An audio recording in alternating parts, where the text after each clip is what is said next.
The morning I set a homemade sign on the park bench that said free fixes, the permanent marker bled through the cardboard and made the words look a little underwater. It fit the mood.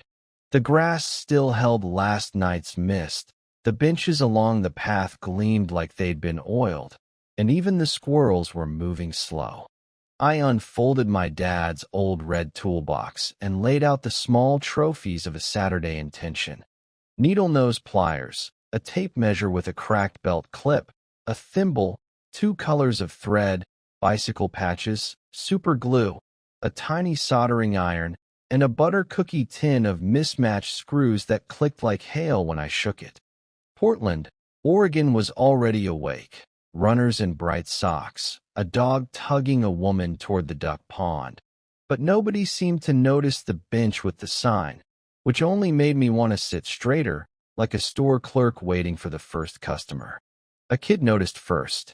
His skateboard had a wheel that rattled, and he cupped the board like a sleepy cat. He asked if it'd take long. I said, "It'll take however long it takes," because I didn't want to promise speed. I wasn't a shop. I was just a man who liked the sound of a screw finding its thread. He stood while I worked, and his shoes left 2 damp ovals on the path.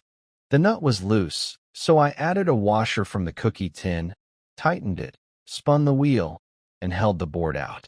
He rolled away without ceremony, but halfway down the path he tossed a "thanks, dude" over his shoulder, as if gratitude weighed less when it flew. After that, people tried to ignore me less. A woman brought a lamp with a slumped neck. A jogger stopped for me to unsnag his zipper. A woman named Maria handed over a necklace whose clasp had given up sometime during a wedding reception, and I replaced it while she told me how her cousin cried during the vows before anybody else did. A man named Whit came with a radio that had a smile of cracked plastic across its dial. He looked like he'd built a shed without plans. The radio's guts were clean, just a wire off its post, a solder job so simple it felt like cheating. When the station floated back in, soft jazz, a saxophone that sounded like somebody leaning into a window, the man closed his eyes for a second, and I caught my reflection in the radio's small chrome. I looked like a younger version of someone trustworthy. By noon, my bench had a polite line. The park smelled like wet pine and hot dogs. A city gardener waved at me with a rake. People were gentle with their broken things, the way you'd cradle a bird found on the sidewalk. I liked their patience. I liked the way hands hovered when they handed something over, and how their faces loosened when an object that had refused to cooperate decided to behave again. I hadn't planned any of this, not really. The idea had stuck to me a week ago after my toaster came back to life under a screwdriver and a puff of breadcrumbs. I'd felt stupidly proud, as if I'd rescued a friend who'd fallen asleep in a corner and forgotten to wake up. I wrote free fixes before I could talk myself out of it. At 2, a drizzle arrived, the kind that darkens everything without insisting you run. I draped a plastic sheet over the sign and kept going. A man with a vintage camera asked if I could free a stuck shutter, and we both leaned close, our breath fogging the tiny glass. I loved that closeness, the angled conspirator stance of 2 people inspecting a problem. My fingers learned a rhythm: loosen, test, tighten, test, and I felt the day gathering behind me like a slow tide. People left with lamps that stood taller, chairs that didn't wobble, a toy dinosaur with a reattached tail. The dog arrived late. His name was Pancake, according to the blue tag. Pancake wasn't broken. He was a courier. He dropped a damp tennis ball on my shoe and leaned a little, making his case. I wiped my hands and threw the ball, and he returned as if a string pulled him. His owner, a guy in a flannel overshirt, apologized and said the dog thought everyone sitting on a bench was family. I told him I didn't mind. Truth was, I'd been sitting at my kitchen table all week, thinking about my job, copywriting for a small firm downtown, and feeling a slow scrape inside when I tried to care about the next campaign. I wanted to make sentences that fixed things, but it turns out you can't adjust a tagline with a wrench. Under the drizzle, the park felt like an open room. A group of teenagers set a speaker on the grass and took turns practicing a dance.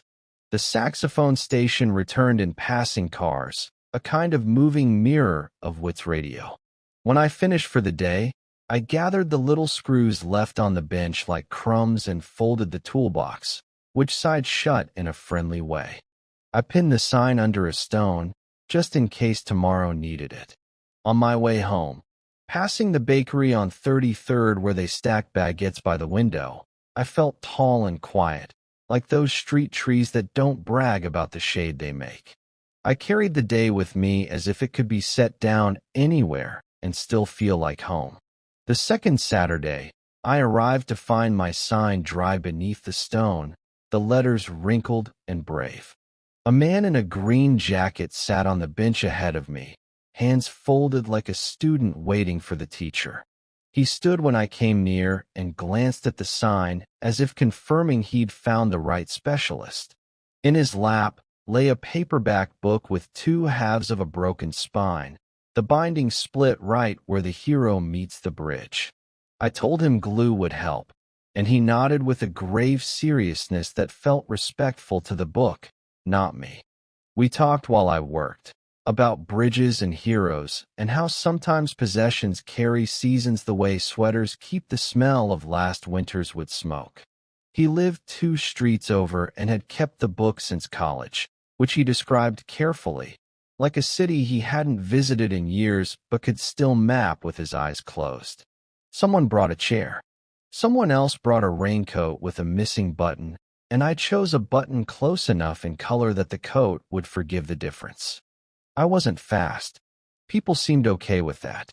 A woman with a stroller asked if I could adjust a sticky brake, and when I finished she squeezed my arm like I'd been the one rolling in circles for a week. The path filled with weekend. A couple practiced a wedding waltz between the trees.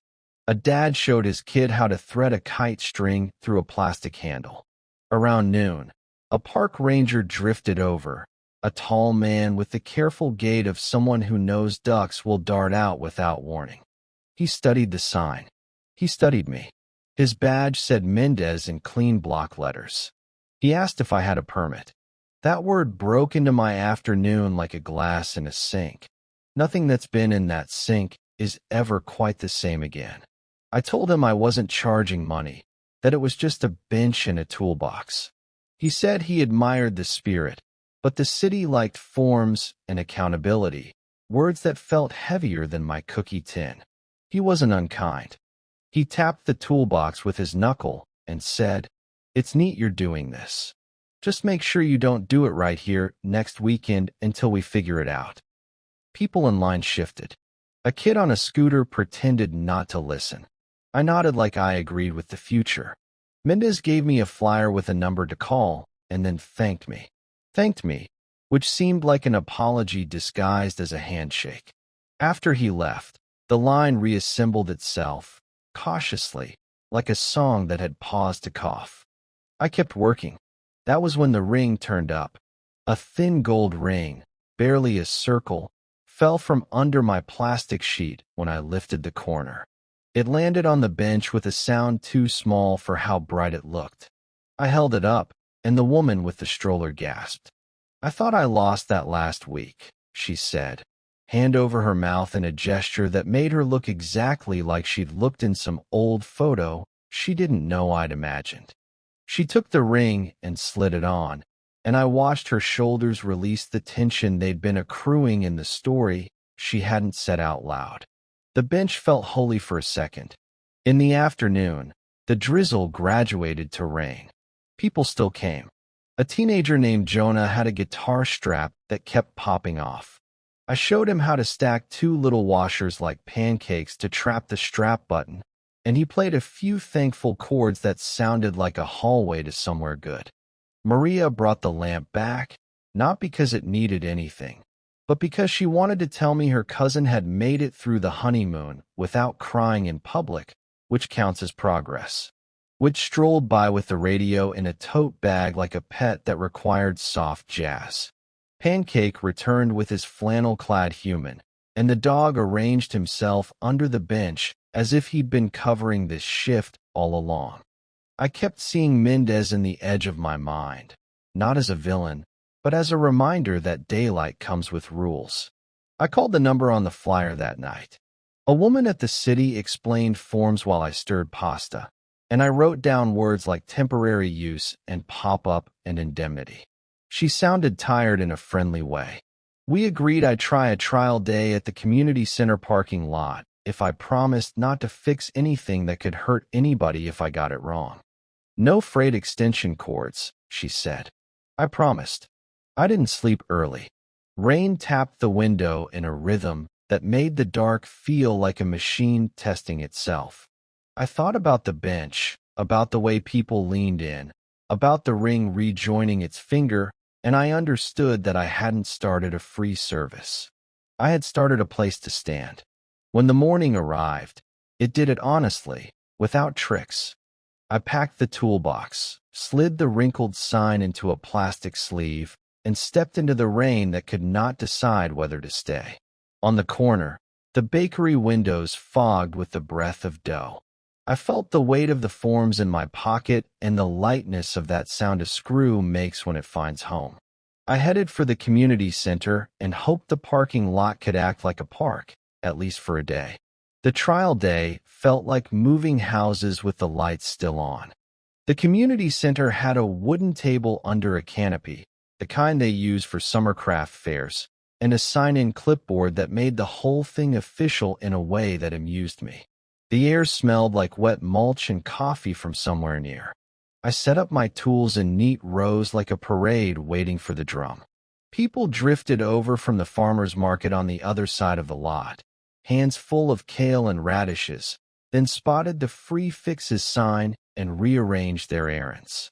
The first guest was a man carrying an umbrella that had given up trying to be a circle.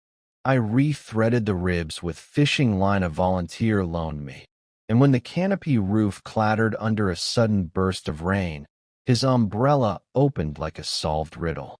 News travels fast when it's useful. Someone from the city arts office stopped by. She wore a scarf like a cheerful flag and asked if I'd consider a repair day next month. She had forms, of course, but she also had a smile that said the forms would bend if we asked politely. Mendez appeared too, his hat leaving a gentle ellipse of rain on his forehead. He shook my hand and said he was glad, sincerely, that I called. I told him I was glad he'd asked me to. He eyeballed my soldering iron like a parent considering a trampoline. No extension cords, he reminded me, but it sounded like a joke now, the way families repeat rules at barbecues. It turned into a block party with screws. A retired mechanic named Lyle pulled a toolkit from his truck and sat beside me, uninvited in the best way. A seamstress named Dawn brought a tin of buttons that looked like candy. Jonah returned with a friend and a speaker, and while I tightened a loose table leg, he played a polite version of a song I recognized from coffee shops. Maria showed up with her cousin and the lamp, still upright, still proud, and brought a box of donuts from the bakery on 33rd. Somebody balanced a maple bar on my toolbox lid, and the glaze set like varnish while I worked. Problems arrived with their owners. A clock losing time, a bike with a chain that disagreed with its sprocket, a kid's stuffed bear with a tummy seemed gone candid. I learned the patient choreography of team repairs, Don stitching while I steadied, while listening to a clicking wheel with his ear near the spokes. We said thank you too often, and nobody minded. People told me small stories as payment. A first apartment in Corvallis with windows that stuck, a father who whistled while fixing a screen door, a summer job in Eugene repairing lawn mowers under a tin roof that crackled when the sun got brave. Midday, the saxophone from Witt's radio returned, this time from the community center speakers, and the parking lot turned theatrical for a minute. A drizzle flickered in the air, so fine it felt like static. Mendez, astonishingly, helped a boy adjust his scooter handlebars, one large hand bracing the column while the kid tightened the bolt with his tongue tucked between his teeth. I felt a small ache behind my eyes that had nothing to do with sawdust. The ache was pride's quieter cousin. Toward closing, a woman approached with a watch that had belonged to her late brother. It didn't tick anymore. I've never been good with watches. They're boats on oceans I can't read. I opened the back anyway, careful as a librarian. The tiny will refused me. I confessed gently, which is to say I stopped pretending time would obey me just because I wanted a happy ending. Lal slid over with a loop and a patience that made the air hush. He coaxed the wheel, breathed on it like glass in winter, and it began to move. The woman pressed the ticking to her ear and then to her throat, and the thanks she gave us felt like a bench being carried by 10 hands. When the day wound down, the canopy dripped its last beads, and the table had a confetti of thread and sawdust. The city arts woman handed me a printed permit with my name spelled right. It covered repair day next month and said, in tidy text, that we could use the lot on Saturdays until the weather decided to be more serious. We posted dates near the free yoga schedule. I slid the permit into the plastic sleeve with the sign. I felt ridiculous and correct all at once. On my walk home, the sky pulled its gray sweater closer, and the bakery's windows glowed like a story ending the way it should. I passed the park bench where this started and saw a couple sitting, heads touching, passing a thermos back and forth. The ring woman's stroller brake clicked obediently as she stopped to point out a duck to her baby. Pancake trotted past, still certain that any bench with a human on it was his living room.